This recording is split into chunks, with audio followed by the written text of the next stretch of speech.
He almost ignored the warning. That would have been his biggest mistake. Marisol Quintrell taught second grade for 11 years and prided herself on reading a room of 25 6-year-olds without breaking a sweat. Reading her own living room, it turned out, was a different skill entirely. Bear was a 3-year-old rescue, part Labrador, part something broader through the chest, adopted the year before her son Theo was born. He'd always been unbothered by food on the floor, crumbs, dropped snacks, the classic easygoing family dog. So when he suddenly wedged himself bodily between Theo and the snack bowl on the coffee table, it didn't compute. Theo, 2.5, reached for a cracker from the bowl his grandmother had left out during her visit. Bear was there before his hand was. Not growling, just solid, immovable, staring at the bowl like it had personally offended him. "Bear, move," Marisol said, nudging him gently. He shifted his weight and blocked the approach again, angling his body between the bowl and the boy. "If you stay for stories about what animals sense before we do, you're in the right place. Subscribe so you don't miss the next one." Her mother-in-law laughed it off.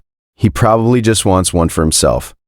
Marisol wasn't so sure, but she also wasn't going to make a scene over crackers. She moved the bowl to the counter, decided the behavior was probably some new food guarding phase, and made a mental note to call the trainer.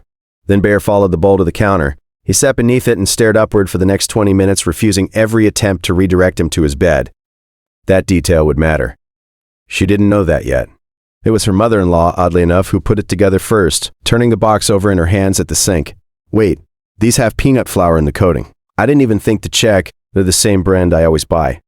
Marisol's stomach dropped. Theo had never been formally tested for a peanut allergy, but there had been one strange, unexplained welt on his lip after daycare snack time months earlier, dismissed at the time as a scrape. She called the pediatric allergist that afternoon on the nurse line, describing what happened, half expecting to be told she was overreacting. She wasn't.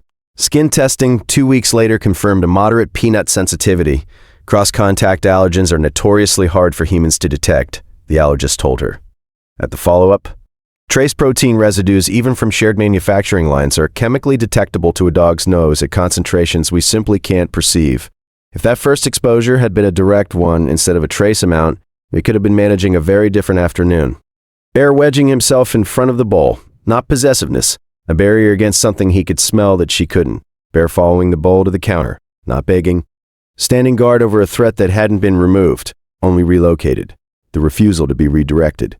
Not stubbornness, certainty.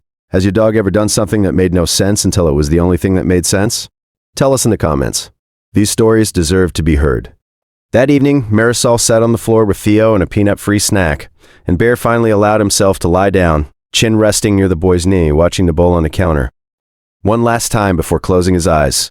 If these stories matter to you, subscribe so you never miss the next one.